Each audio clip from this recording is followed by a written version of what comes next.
నేను ఎప్పుడూ చెప్పేవాడిని, ఒక హత్య చేయడం అనేది చాలా ప్రమాదం. పోస్ట్ మార్టానికి కారకులైన వ్యక్తులు మీకు కూడా పోస్ట్ మార్టం జరుగుతుంది, జాగ్రత్తగా ఉండమని హెచ్చరించాను. ఈరోజు ఈ హౌస్లో కూడా ఎమ్మెల్యేస్కి అందరికీ చెప్తున్నాను, మీ నియోజకవర్గాల్లో లా అండ్ ఆర్డర్ కంట్రోల్ చేయడం మీ బాధ్యత. లా అండ్ ఆర్డర్ని మనం కానీ విస్మరిస్తే ప్రజల్లో అశాంతి వస్తే కరెక్ట్ కాదు. ఇంకొక విషయం కూడా చెప్తున్నాను, రాజకీయ ముసుగులో నేరాలు ఘోరాలు చేసి ఎదురుదాడి చేసి తప్పించుకుంటామంటే ఈ ప్రభుత్వంలో సాగనివ్వనని మరొక్కసారి చాలా స్పష్టంగా విజ్ఞప్తి చేస్తున్నాం. ప్రజలకు మనం లా అండ్ ఆర్డర్ క్రియేట్ చేయాల్సిన, సమస్యలు లేకుండా చేయాల్సిన అవసరం ఉంది. టెక్నాలజీ వచ్చింది, టెక్నాలజీ ఉపయోగించుకుంటాం. కడాన పోలీసులు చూస్తే వాహనాలు కూడా లేని పరిస్థితి, పెట్రోల్ కూడా ఇవ్వలేని పరిస్థితి, ఇలాంటి చాలా జరుగుతున్నాయి. చాలా వరకు కరెక్ట్ చేశాం, ఇంకా కరెక్ట్ చేస్తాం.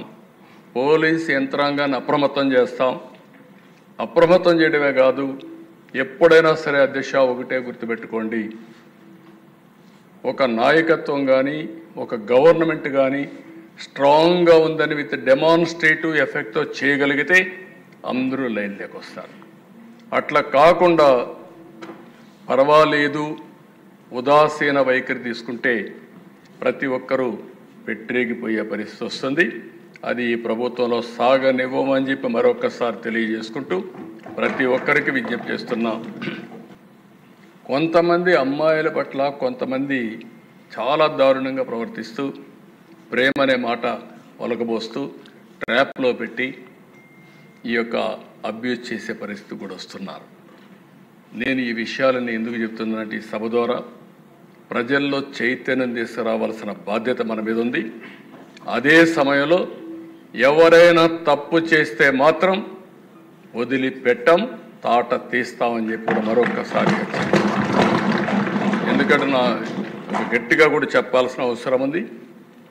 నేను ఇదే మాదిరిగా ముఖ్యమంత్రిగా ఉంటే అధ్యక్ష 14-15 సంవత్సరంలో ఇక్కడే మనం గురిజాల కాన్స్టిట్యున్సీ అనుకుంటాను, పిడుగురాళ్ళ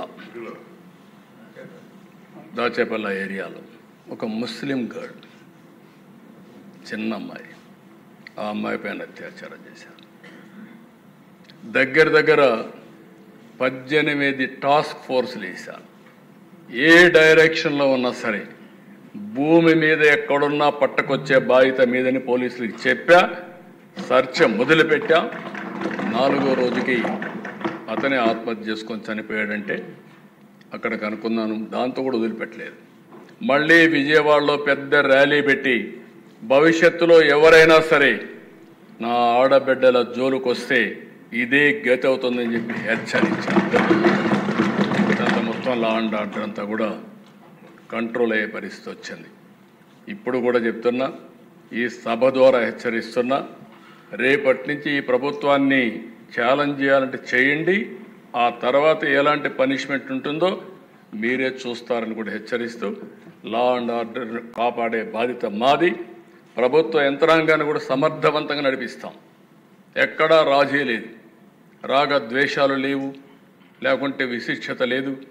ఎవరైతే మీరందరూ లా అండ్ ఆర్డర్ మెయింటైన్ చేస్తారో, డీజీపీ దగ్గర నుంచి లాస్ట్ మైల్లో ఉండే కానిస్టేబుల్ వరకు మీరు లా అండ్ ఆర్డర్ మెయింటైన్ చేయండి.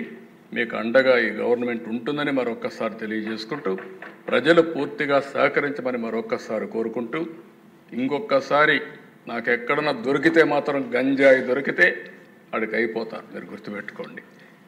అదే మాదిరిగా ఎక్కడ డ్రగ్స్ దొరికినా లేదు. రాజకీయ ముసుగులో హత్యలు, నేరాలు, ఘోరాలు చేయాలనుకున్నా చాలా క్లియర్గా ఉన్నాం. ఎవరైనా మీరు మీ సమస్యలు చెప్పాలంటే మాకు చెప్పండి. సమస్యలు చెప్పకుండా మీ ఇష్ట ప్రకారం వచ్చి రౌడీజం చేస్తాం, ఇష్టానుసారంగా ప్రవర్తిస్తాం కూడా కరెక్ట్ కాదు. మీరు రండి, వింటాం, మీరు చెప్పినంత వింటాం.